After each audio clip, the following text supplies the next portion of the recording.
I truly believe that we have a responsibility as we promote to help build the future. I'm not always going to work for this department, but I'm going to live in Las Vegas for a long time. Yeah. And I want my community to be safe, and I want this agency to be as amazing as it can be. Thank you for tuning in to the Sally Allen podcast, where we give voice to stories of resilience. It's your host, Sally Allen, again for the Sally Allen podcast. Thank you for tuning in. Today, it's our third recording for season 3, and I am so thrilled and so excited because I have one of the most amazing guests, and I am hoping not to mess up her name. I turn to look at her to pause to remember how to say her name. Michelle Tavarez, and she is a captain for our local police department. One thing I love about her is that she said, don't put my title before my name. I'm not defined by my title. I am Michelle first. Michelle, a mom. Michelle, a friend, right? Michelle, a sister. Do you have siblings? I do. But it's refreshing to hear someone not defined by their titles and their job. So long introduction, but with that, Michelle, welcome to the Sally Allen podcast. Oh, thank you for having me, Sally. I'm really excited to be here. Yes. We met at a couple of networking events. Yes, we did. And I kept chasing her down.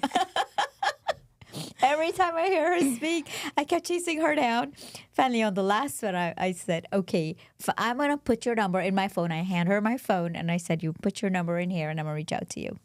So I am so glad you're here because, in all seriousness, your story was incredible. We met for coffee, and we sat about, an hour, and you shared everything. And I thought, people need to hear this story because not only it's a story of resilience, it brings hope.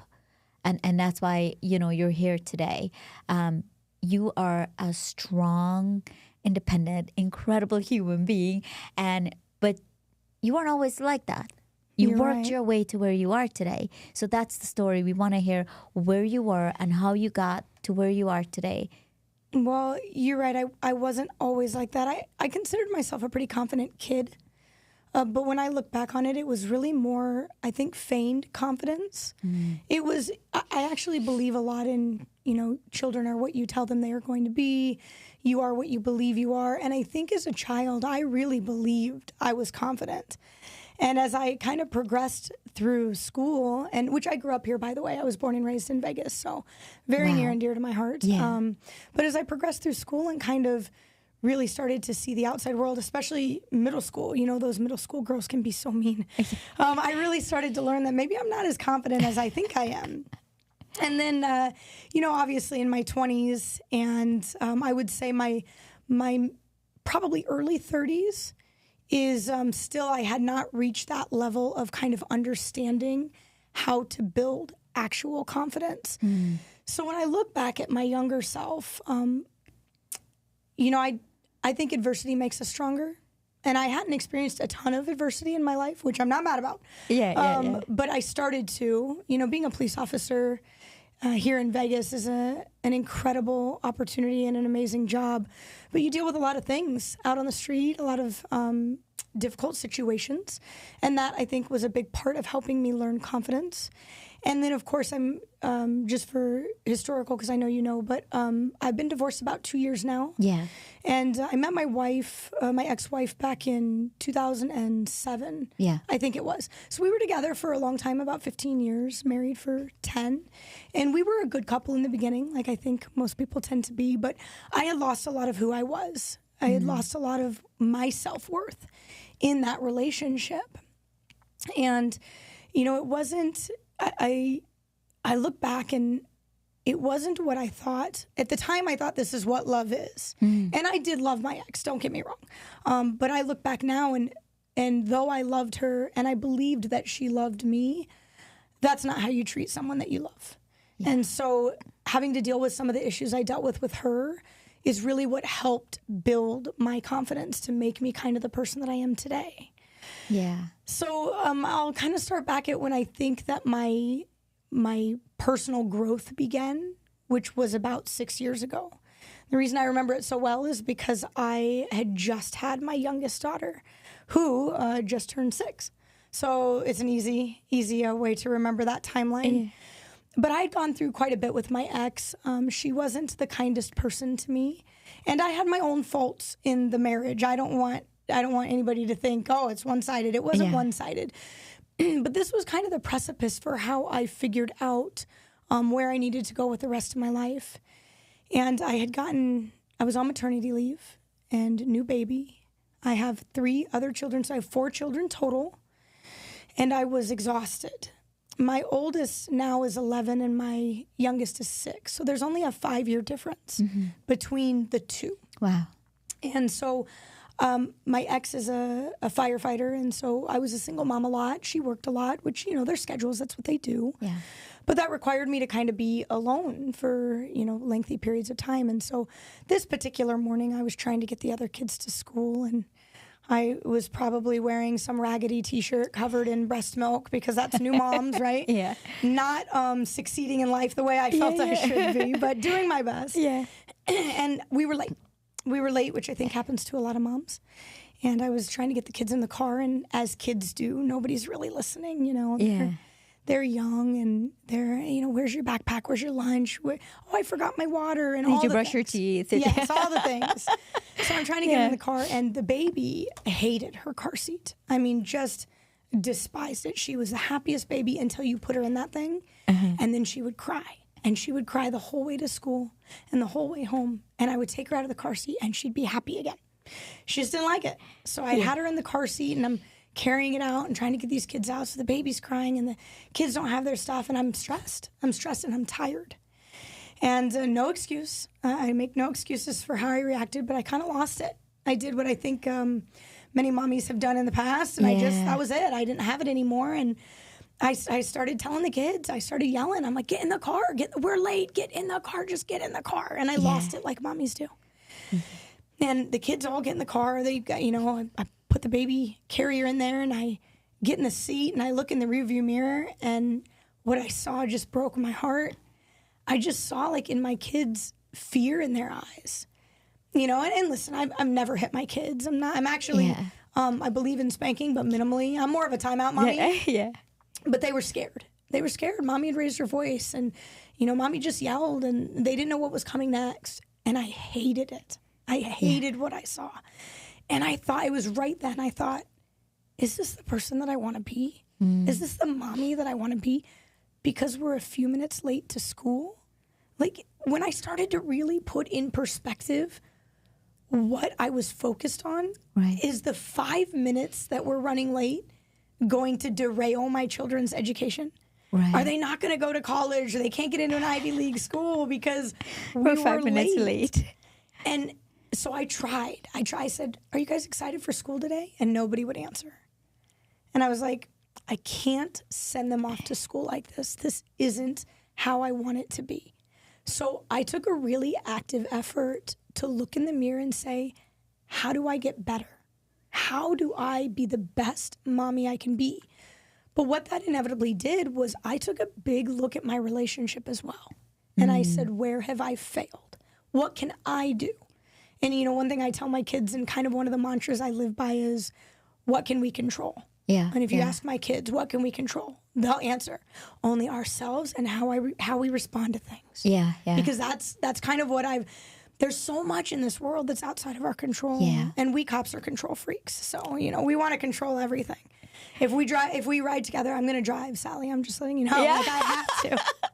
Let me ask you something, though. You mentioned something this question is just twirling in my head. When did you start knowing that you've lost your self-worth? Oh. What were the signs? It wasn't until my personal growth journey. Oh. And I looked back. Okay. And that's when I realized it was a very slow process. I describe it like the analogy of the frog in the hot water. Yeah. They'll say if you put a frog in boiling water, he'll jump out. But if you put him in cold water and you heat it up slowly, he'll boil to death. And that's a lot of what happened to me. Okay. And it wasn't all my ex, but there was definitely a lot that had to do with it. I would say the other part of it was probably just some of the stuff I dealt with on the job. And kind of all those things combined when I looked back after I started this personal growth journey, I was like, wow. And we should not be the same person we were like in high school, right? Exactly. We don't want to be that person typically. Not even last year. Exactly. We do want to move forward. Yeah. But I didn't feel like I had moved forward in life. I had progressed on my agency. You know, I'd promoted and I'd done good things. But as a human, I didn't feel like I was the person I wanted to be. Did you think it was up here, your psychological growth? A lot of it was. Yeah. Yes, a lot of it was. And really finding my self-worth and discovering who I was. And, you know, so when I started on this journey and I did this deep dive, obviously I saw things about myself I didn't like.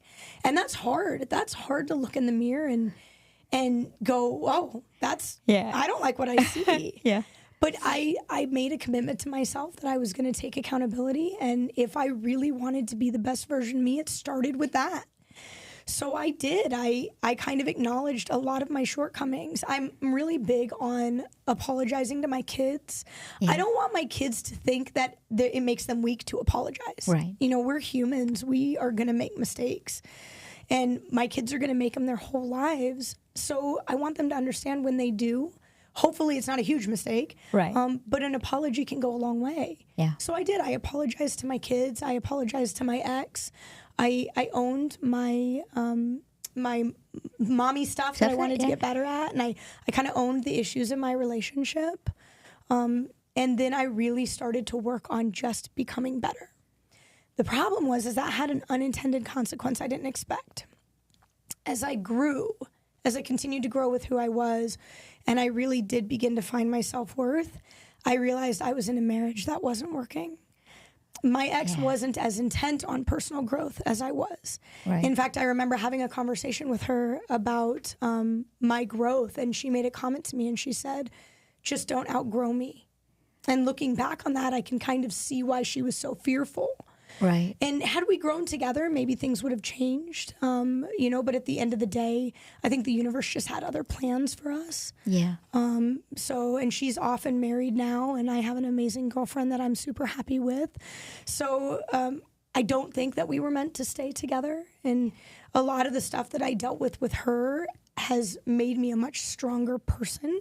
Yeah. You know, and one day maybe I'll talk about it in a little bit more detail, but I still have kids that are young, and it's really important to me that when I talk about their mom, they love their mom, as they should. Yeah. And so when I talk about her, I want to make sure anything they hear is in a pretty positive light. But because of some of those things is why I really started to figure out who I was and the person that I am now, where I do consider myself a pretty strong person. And I don't think I would have told you that 6 years ago. In fact, I know I wouldn't have told you that just 6 years ago. 6 years ago. Yeah. It's still fairly new. I do want to ask a question, and I don't think this will go into, I know what you don't want to talk about, but for anyone listening to this, when you were growing and you were elevating and she wasn't growing, how would you, if you were to advise someone with that? Because sometimes when we grow, we get really excited and we want to share all of our knowledge and we want to share what we've learned, and sometimes it doesn't make that other person feel good. So you're right about that. And I don't know that I did all of that the right way, but what I do know is that the interest wasn't there for her. Okay. We can't, help somebody. If they don't want to move forward, we're not going to be able to do anything for it. And I just don't think she was as invested in elevating as I was. Okay. I would talk about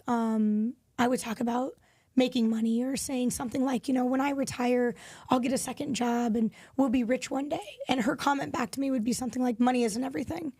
Money doesn't buy happiness. And I'm like, I know, money, but it buys me freedom. Like, we could take the kids to Europe. Like, how awesome would that be? I was just going to say, I sent you on a cruise. Yeah, so it's definitely not everything, but I think it would be so fun to have, money and not stress about money and all those things. But it was things like that where I would say stuff like, I want to do this. And she would be like, no, that doesn't make any sense, or just negative comments towards it. And so I never really got the impression that she was interested in growth, at least not at the level that I was. And so I think that was a big part of the downfall of our relationship. Yeah. So as you started growing in leadership, I'm hearing that you started reading books and you started growing in leadership, psychologically started changing you also. Yes, absolutely. I put a huge focus on reading. I grew up an avid reader. I remember being like 4 or 5 years old, pretending to read books with my mom and my sister because they were reading and I wanted to be doing what they were doing. Yeah. So I read my whole childhood, and my mom put a really big emphasis on it for us. And then I got into school, and I was initially an English major when I was in college. I changed my major to criminal justice when I went back and got my degree, but you can imagine as an English major, I read a lot. So I kind of got burned out. And then I got my associate's degree. I had to go back when I was pregnant with my third when I got my bachelor's degree. But when I got my associate's degree and I left school, I was like, oh, I need a break from reading. So I kind of stopped for a while. And by the way, Sally, I got super addicted to reality TV. I was like, if I don't know what's going on with Janelle and Teen Mom, I got to know if she's going to that Kesha concert. But what I loved about it was, like, I was a Survivor junkie and The Amazing Race and all these things because I didn't really have to think. It gave me a break from work. At work, I was making decisions all day long. You know, as an officer and a leader, you're constantly making, and some of those are life or death decisions with people relying on you. So I would come home and I would just kind of, I would veg. And like, but what I realized during my moment of awareness when I was like, I need to grow, I was like, what is reality TV doing for me? Right. And for me, it was, and by the way, I was a football junkie too. All day Sunday, I would watch football, which I still love football, but I made a commitment to not spend all day watching TV. I was like, let me progress myself. Let me do something that progresses me. And so that's what I did. I started reading again. I was like, why did I stop reading? So I started reading again, but this time I took a different approach. I said, I'm going to read a book that I think will make me better. But then I'm going to alternate it with something that gives my brain the ability to take a break so I don't get burned out again. Yeah. So, like, I'm a huge fan of the Hunger Games. So I read all the Hunger Game books, but they were in between self-help books or parenting books or leadership books so that I didn't get burned out. But reading was a huge part of my growth process. Yeah. It's pretty incredible, your career growth. Then you were in this relationship where you realized you have to start growing and get out of what the situation you were in. And then managing all your kids, being a mom, how did you juggle all of that? For, moms are really hard on themselves. You know that. Yes, I do know. Yeah. What encouragement would you give to moms listening to this? You are not alone. Yeah. You're not alone, Mom. Like, we feel what you feel. I have so many people that are like, wow, Michelle, how do you do it with 4 kids? And I always laugh and I go, I don't know. I have no idea how I do. And then I make a joke about a lot of wine. But I always laugh. I really don't know. I do have help. I mean, Sally, we can't do this alone. When they say it takes a village, it really does take a village. Yeah. And I had my ex, when we were married, she did a good job of taking the kids when I needed to work or I was studying for a promotional exam. We kind of switched off with that stuff. Yeah. She would study for a promotional exam and I would kind of be responsible for the kids for like 3 months straight. And then vice versa when I would study for a promotional exam. When I became a single mommy is when it really was in my face. So I had those times because of her schedule when I was responsible for everything. But then she would come home. 24 hours later, or maybe she'd work a 48 and then she would be home. Well, now I'm always a single mommy. So I realized very quickly that asking for help doesn't make you weak. And I had to learn that it was okay to do that. Yeah. So I kind of relied on my village. I'm very blessed. I have a strong network of people that I really believe love me. And the approach that I take when it comes to asking for help, because I've had a lot, I teach leadership classes and I've had a lot of young cops say, well, I don't like asking for help. How do you do it? Yeah. And I always ask them, if your friend called you right now and said, can you help me? Like you would walk out of this classroom. You'd be like, hey, teach, I got to go. Yeah. And you'd walk out and you'd help your friend. Right? And they're always like, well, yeah. Yeah. And then I say, well, and how do you feel after you help them? Do you feel good or are you like, oh, I can't believe they asked me for help? Uh-huh. And they always say, well, no, I feel good. Well, then why would you deny your friend that? That's what I say to them. Why would you deny them the ability to do that for you? We can't always help. But if we never ask, realistically, we're taking that opportunity from our friend who probably wants to help us. Yeah, yeah. And then, I mean, I pay for childcare. I have, I had an au pair at one point.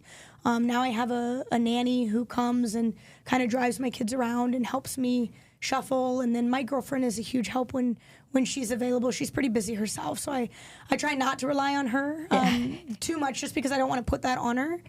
And she's got 2 kids of her own.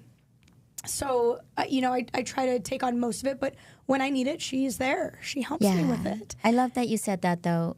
There's no shame in asking for help, because I think sometimes moms think that they have to do it all by themselves, or they're failing if they're not able to do it, and that is not the case. I agree, and I think a lot of that pressure is put on us from maybe movies or I don't know, society, whatever it may be. Yeah. But we really do it to ourselves, Sally. And even though I know this, I still do it to myself. Yeah, I still feel the mom guilt. I still struggle with, how do I balance work and home, and when do I know when to pick work versus when do I know when to be home? Yeah. And it's tough, especially in a job like mine. We're 24/7, 365, and I'm always on call and expected to respond when necessary. And it's not an easy job. I don't just get to be a Monday through Friday, 9 to 5, turn my phone off when I go home. Yeah. So explaining that to my kids, not too long ago, I think it was just last week, I was on the phone with one of my lieutenants and then another lieutenant, and then I had to approve a search warrant. And, my kids, they need me too. And I have to tell them, hey, I'm really sorry, Mommy's got work. Hey, I'm really sorry, let Mommy handle this. And then, I'll get back to watching you do your cartwheel or whatever the many things are that the kids want. Yeah. Because they are important. Yeah, yeah. But honestly, what I would tell other moms is, grant yourself some grace. Right. I really don't think there is a true balance between work and home. I think sometimes work has to take priority and sometimes home has to take priority. It's just a matter of figuring out which one at which time. I also think for moms, don't compare. Everybody's situation is different. 100%. She may have her makeup and look all put together, and that's okay if you're not. But inside my head, it's real. It's really, yes, exactly. And it's like it's okay. Like if you can get your makeup on and you're just throwing the kids in the car and driving them to school, you're doing the best you can with what you have. And that's exactly what I say. I always say, are you doing the best you can? Okay, grant yourself some grace. You're right, Sally. We put a lot of pressure on ourselves as moms. Yeah, but you did go talk about your career a little bit, and I think being a captain, I don't think there are many female captain in Las Vegas, or period, right? So on my agency right now, we have 4 female captains. That's awesome. Yeah. Now, at one point, we're very lucky on LVMPD. We have a sheriff that truly believes in the importance of diversity. Yeah. When he took over, typically how it works is when leadership moves, a lot of the current executive staff will retire with them if they have the time. Right. So that's pretty normal on agencies. When he took over there, he had some vacancies to fill. And he promoted 2 women to the level of assistant sheriff, which we had never seen before on the department. Wow. And at that time, we'd had those 2 women were deputy chiefs. We had 5 deputy chiefs, or 6 deputy chiefs, and I think 3 of them were women. Wow. So it really shows you the importance of diversity. So though right now we only have 4, at one time we had 8 female captains. Wow. Yeah, that's commendable. Yeah, you're right though. I mean, we're always going to be in the minority. We're only 51% of the population, really. Right. And to get that on a police agency is really hard. It's a very male-dominated industry for lots of reasons. Shift work and the pressures of child care and things like that typically kind of push women away from the job or to look to other jobs. Yeah. And so the average nationally for females in law enforcement is about 13%. It's like 10 to 12%, I think, is the national average. Wow. Usually hovers right around there. It's been that way for a long time. Yeah. Our agency is progressing. I think if you count our non-commissioned, we're close to like 25%. That counts our civilian employees, which is what I started as. Yeah, that's huge. In police work on the commission side, I think last time I looked, we were close to 15% maybe.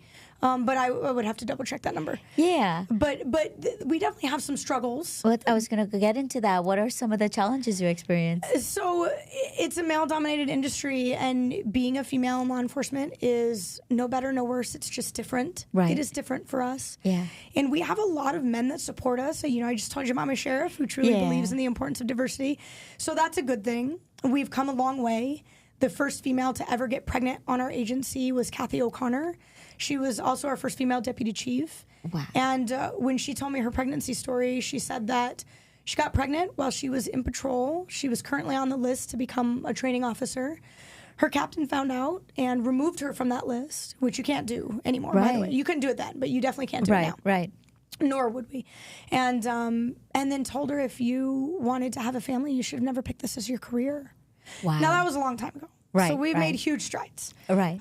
But we still have a ways to go. Ways to go, yeah. You know, and I will say that when I promoted to sergeant, I was pregnant with my second. I told you they're only 5 years apart from the oldest to the youngest. When I wanted to have kids, I really wanted a big family. And my ex-wife talked me down, probably for the best, or I'd have like 12 right now. But she talked me down, and we ended up kind of settling on, 4-ish. 4 is our final number, is what we had decided. At the time that I was having my second, I was still kind of thinking 5, but we ended up settling on 4. Yeah. So I was pregnant with my second, and I knew that they won't promote you if you're light duty. So you couldn't get promoted and you couldn't transfer if you were light duty. I knew this policy existed. And so I kind of was like, okay, well, I asked my doctor, hey, I'm like off the streets. I'm not in a patrol capacity. Is it possible to keep me full duty? And she was like, absolutely. So she kept me full duty. And, I didn't really have suspect contact.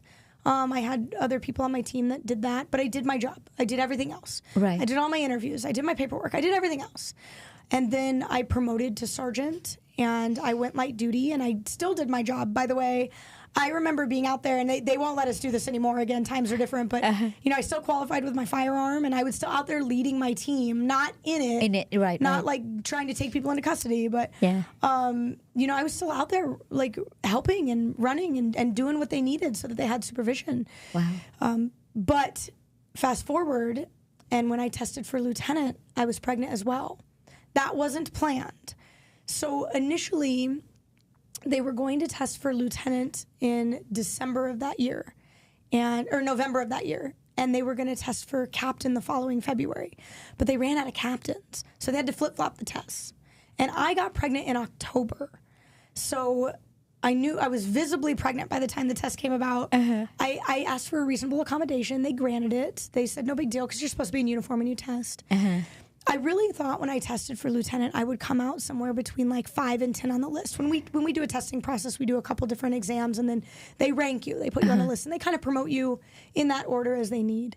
So I really thought I would be like 5 or 10. I was testing against some really qualified, like good leaders on the agency. And I was shocked, and I ended up coming out number 1. Wow. I didn't even believe it myself. Well, it was great. I was excited. But I also thought, what does this do for my promotion? At the time, I was 8 months pregnant. So as customary on our agency, the sheriff calls to tell you you're getting promoted. And our sheriff at the time was Joe Lombardo, our governor. He and I aren't, like, we weren't friends by any means, but I totally know his humor. Right. And he made a joke when he called me, and I laughed, and we laughed. But he knew I was pregnant. And he called, and he said, you're getting promoted. Wow. So I didn't think anything of it. I was like, okay, great. Maybe we're good. Well, we do all our stuff on all our promotions on Saturdays, and the Wednesday before I was supposed to promote, I get a call from HR, and they're like, "Hey, are you sitting down?" I was like, "I'm not, but just tell me what you're going to say." And so HR basically told me that they weren't going to promote me. He didn't know the reason. I could ask health and safety to find out, and that I could fight it, I could grieve it, but it was coming directly from the sheriff. I didn't believe it. I was like, I just don't know about that. He knew I was pregnant. He called to promote me. He's a super smart guy. Like, we're federally protected by Title VII. Like, this just doesn't make sense to me. Yeah. So I said, okay. And I spoke to health and safety at the time, and I spoke to my union rep. And then I asked mentors. I was like, what should I do? And they're like, don't fight it, Michelle. Just go. Just go. Because on the agency, there can be a lot of people that don't like when you buck the system. And that's not my agency. That's every agency. Right. And so that was their advice to me. And it just didn't sit right with me. Yeah. I was like, I don't want anything more than what I earned. So I talked to my union rep, and I said, listen, I'm not looking for a payday. I don't want to sue the department. I don't want to, I love this department. I love this agency. I just want what I've earned. And I really believe that this is unfair. Right. So my union rep said, let me call the sheriff. And so she spoke to the sheriff at the time, and he came back, and the next day was a graduation day. I was graduating an academy class. I was a sergeant in the police academy at the time. And so I was backstage, and he came up to me and he said, "Hey, can I talk to you?" And I remember I told you I was 8 months pregnant with a girl, so a lot of estrogen. And I remember walking to like a back corner of the auditorium with him, and all I was thinking was, don't cry, don't cry, don't cry. No matter what he says to you, don't cry. And I was fully prepared for him to tell me I wasn't going to get promoted. And he looked at me and he said, "Hey, I want to let you know that sometimes when unpopular decisions are made, people just put my name on it." He said, "I didn't know what was going on with you, but you will promote on Saturday." Oh my gosh. And so I did. And I'm very blessed that I had a leader of an agency who was willing to even take the phone call from my union rep. Yeah. But listen, I still took heat for it. I still had people on my department that were mad. Another lieutenant called the union and asked, "Why does Michelle think she can promote when she's pregnant?" Wow. And the union rep was like, "I don't know the law, maybe." So I did. I promoted and I did my job. Same thing. I had my baby, came back, did my job. I even remember telling my captain, I was like, "Hey, if you want to extend my probation, I'm totally okay with it." And he was like, "I'm not doing that." He said, "You've done everything I've ever asked you to. I'm not going to extend your probation." Yeah. So it wasn't easy, even though the head of the agency said, "You get your promotion. This is unfair. We're going to make this right." I still had a lot of people on the department that believed I was trying to get out of 3 months of probation or trying to have time off to study. Or honestly, I don't know everything they thought, Sally, but they weren't always kind to me. So what's the current situation now? How long have you been promoted? Oh, that was back when I was a lieutenant. I was pregnant with my last, so like 7 years. 7 years. Yeah, so it's completely different. I'm sure you've proven yourself over and over and over again. And listen, I'm a captain now, so I had to promote another level after that. So, I've made it work. But at the time, like it tore me up, right? It was really hard to deal with, but it did have kind of a unique consequence I wasn't expecting. And I kind of became like the unspoken guru of pregnant women. I would get phone calls from people that were like, "Hey, I have a cop and she's pregnant and she doesn't know what to do. Can she talk to you?" And I'm like, "Absolutely," because I was the talk of the agency at the time. So I'm like, "Of course, I'm happy to help her navigate this." And realistically, that's what we should be doing for other women. We really should be doing it for everybody on the agency, but as a woman, for other women, mentorship is really important. I believe it. This is one of the reasons why I really wanted to talk to you when I met you at all these events, because that's what you were advocating. I'm huge on supporting other women. That women should support each other. And again, I'm in a position now where I can do that. And if I truly believe that we have a responsibility as we promote to help build the future. I'm not always going to work for this department, but I'm going to live in Las Vegas for a long time. Yeah. And I want my community to be safe, and I want this agency to be as amazing as it can be. Yeah. And, so now I have this position where I do have access to like the legal department. I've had conversations with the legal department about that particular policy. Things have changed since I went through that. We don't deal, like some of the women today don't deal with what I have to deal with, and that's the point, right? Right. I look at Kathy O'Connor's pregnancy story, and I think about how terrible it must have been for her to just get sent to a desk and nobody knew what to do with her, removing her from lists. So when I think about the adversity that I faced, it wasn't a good feeling for me. Yeah. But I didn't go through what she went through. Yeah. So my hope is the women coming after me, which I already know it's better. The women coming after me won't go through what I went through. And they're not, because you're a change agent. You're changing things along the way. Yes, but definitely not alone. Not alone. Let me say that, not alone. It takes leadership at the top levels. It takes the assistant sheriffs that we had who were moms that understand how this works. All three of those, at one point we ended up with 3 female assistant sheriffs, which we only had 3 spots on the agency. And they're all moms. Yeah. They've been through what I've been through. They know what it's like to want to have a baby and have a career.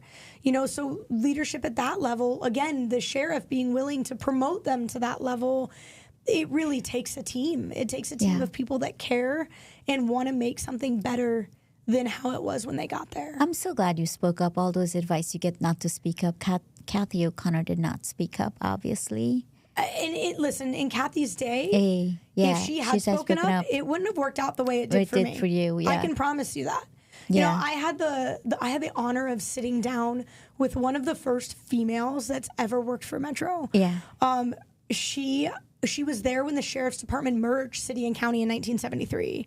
And listening to her stories, she rode in a car. She had 4 years on, and she rode with a cop as a partner who had a year and a half, a male cop. And he was paid $400 more a month than her. $400, which, by the way, was a lot. She told me her house payment was $399 a month. Wow. So when you think about it, it's an entire house payment more. Yeah.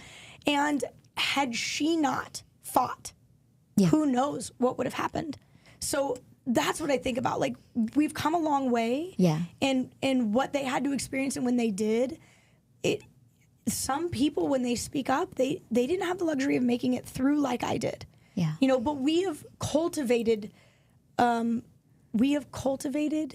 culture on our agency now that allows for people to speak up, that allows for people to talk about an injustice and not necessarily feel like they did in Kathy's day about the repercussions.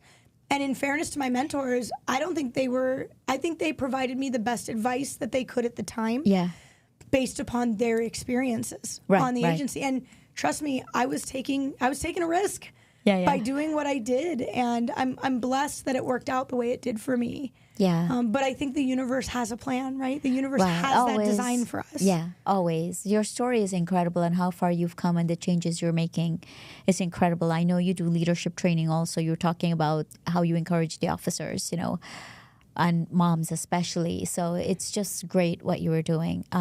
You know, speaking about women supporting other women. There is so much that you are doing, being that change agent. Thank you. So thank you for all you do. Absolutely. One of my mentors said once, and I've never forgotten it, and I've repeated it so many times, another woman's success is not a threat to you. That's right. And I live by that mantra. That's right. Because I really believe, though many years ago, Kathy O'Connor's day, for example, I don't think there were enough seats at the table for women. I think they probably only gave us one, but I don't think that anymore. At least not in my experience on my agency. Yeah. Proof by the fact that we had 3 female assistant sheriffs. I think that we promote qualified candidates, and many of those are women. So I don't think we have to feel so threatened by other women. Yeah. And rather support them so that we can all sit at the table together one day. Hold space for each other in support of each other. Exactly. Yeah, we don't have to be threatened. And don't get me wrong, Sally, I know that we have more room for improvement. Yeah. I don't think it's all rainbows and unicorns. It always is, right? Yes, there's always room for improvement. It is. And I've been lucky enough to teach around this country to other law enforcement agencies. Yeah. And I know a lot of those ladies have far different experiences than I did. Their agencies are smaller. It's a lot harder to move around, a lot harder to promote. So my goal is just to help as much as I can with whatever kind of little area I can control and help these women, any women I come into contact with, really. Yeah, and that you are doing. Thank you. Yeah. But I have to say, the one thing that's running through my head, that doing what you did, getting that promotion and everything, I can't imagine what it would have done for your self-confidence, because you were talking about, you know, I didn't know I lacked self-confidence, but what was going through my head is that every level is a different devil. So you are growing in yourself. It's not that you lose it or you're just growing. Every level is a different devil. Well, you're right about that. I remember when I had just finished testing for captain, I spoke to one of my mentors on the agency. He was an assistant sheriff at the time, but I spoke to him, and he made a comment to me, and he said, "Michelle, I'm really glad to hear that you do yoga. You're going to need it to be able to reach around and pull the knife out of your back that someone's going to put there." And I was like, what did I get into? But it was, it's humans. Yeah. And I think that happens anywhere. I don't think that's exclusive to my agency. Oh, no. I think new level, new devil. That's and right. I think that's right. that happens anywhere you go. That's right. And you do have to be a strong and resilient person to move up in any agency, public, private, it doesn't really matter. Yeah. You know, you look at just kind of what my sheriff or my executive staff go through when it comes to what the media say and what some naysayers might say, or I think about we're in the current presidential election, right? And there's a negative on both sides. Both sides. You have to have a thick skin. Yeah, basically. all candidates are going to get bashed at That's some point right. if you're in And the if you public don't- eye. So having that thick skin, just That's like you right. said, is really important, and being able to understand. And then, listen, I really think don't live in the negativity. That's right. Don't live in the negativity of it. If somebody stabs me in the back, it's going to hurt, right? Stabbings hurt. That's right. Maybe a little less in the front than in the back. But it hurts nonetheless. And at some point, I need to remember that it's more of a reflection of them than it is of me. That's right. And then just push forward and keep in mind who you're. That's the thing I learned, and during that part of adversity in my career, I really learned who my supporters were. Yeah. I learned who my real supporters were and who didn't have my back. So it's good when you pay attention to stuff like that. Then you have your go-tos, and That's right. you know who you can really count on when the time is right. Wow, this was incredible. Thank you for sharing and being so transparent. Well, thank you for having me, Sally.